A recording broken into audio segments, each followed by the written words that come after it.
House Republicans have already launched their own investigations into President Biden's handling of classified documents. We're joined now by GOP Congressman Don Bacon of Nebraska. Congressman Bacon, let me ask you just first up, do you agree with the appointment of the special counsel? I do. I think the American people see how President Trump's been treated on one hand, and they want to see a sense of fairness. Granted, the situations are different, but they're both about classified information being in areas that's illegal and the improper handling of highly classified information. So I think it shows a sense of fairness to have a special counsel for both.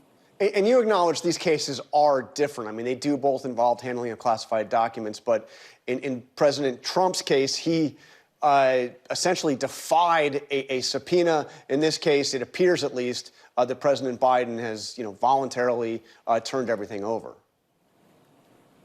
Well, I agree they are different. In one case, you have long-term negotiations where President Trump was not handing over the information.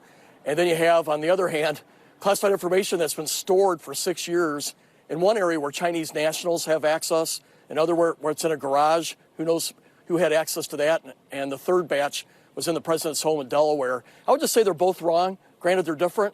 What strikes me, though, is having President Biden being highly critical of President Trump, calling him irresponsible.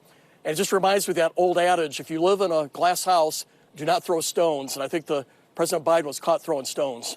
And we've seen some of the Republican reaction, not from you, but let's take what Congressman Mike Turner, the chair of the House Intelligence Committee, when the Mar-a-Lago documents were discovered, he said it all sounded like a bookkeeping issue.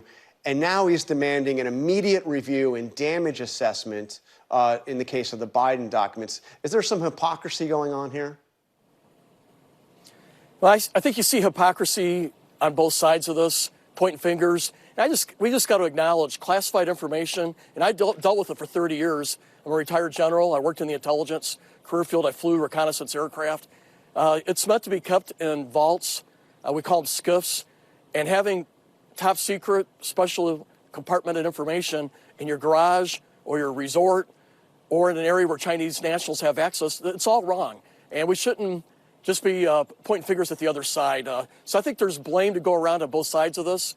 And I think if you're an honest statesman, you just can't point the fingers to the other guy and deny that there was problems on our side as well. Let's turn to the congressional agenda. We've heard from the Treasury Secretary, Janet Yellen, that the debt limit will be reached on January 19th, just in a few days. And they're going to do extraordinary measures that will get them to June before a default. How real is the risk of default here, given some of the demands that are being made by the Republican leadership? Well, I think it is a real threat that both sides have to take serious. The Republicans were largely elected to get control of reckless spending. That's the mission that their voters have given them. So when President Biden says he's going to refuse to negotiate with Republicans on any concessions, I don't think that's right either. But on our side, we have to realize we control the House with a 4-seat majority. The Senate is run by the Democrats with a 1-seat majority. And the president is obviously from the Democrat Party. So we can't get everything we want either. This is not a parliament system where the majority party in the parliament can sort of dictate those terms. So I want our side to negotiate with the Democrats in good faith, but President Biden has to also negotiate. He can't say he refuses to negotiate. That's a non-starter as well, because the mission we've been given is to control reckless spending, which has been not the only contributor, but one of the main contributors to inflation. I just read a stat yesterday. 21 months in a row, American wages have fallen behind inflation.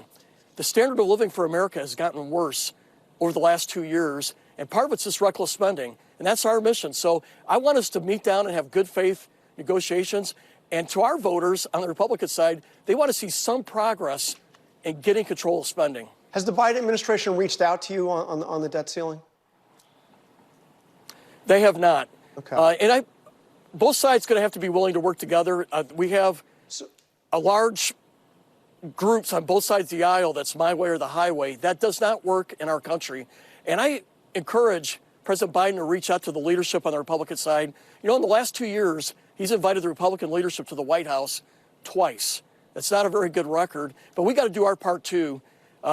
James Madison put together a constitution that said factions have to work together to find areas of consensus. That's how he designed the system with a bicameral, separations of power. And when parties say my way or the highway, it just does not work. So we're going to have to work with Joe Biden. We're going to have to work together with the Senate to find a middle ground here. We're almost out of time, but I got to ask you about George Santos. His lies are so numerous that they're easy to lose track of. I want to tick through just a couple. He claimed that he was Jewish and the grandson of Holocaust survivors. He claimed to have attended Horace Mann Prep School in the Bronx. He did not. He said he graduated Baruch College as the top 1% of his class, and he was the star volleyball player on the team, volleyball scholarship. He never even attended the school. He claimed he worked for Goldman Sachs and Citigroup. He didn't. He said his company lost 4 employees at the Pulse nightclub shooting. He did not. He claimed his mother's death was somehow tied to 9/11. This also appears to be false. There are many more. I could go forward. Should he resign? I mean, should he be in Congress? If it was me, I would resign. I wouldn't be able to face my voters after having gone through that. But this is between him and his constituents, largely.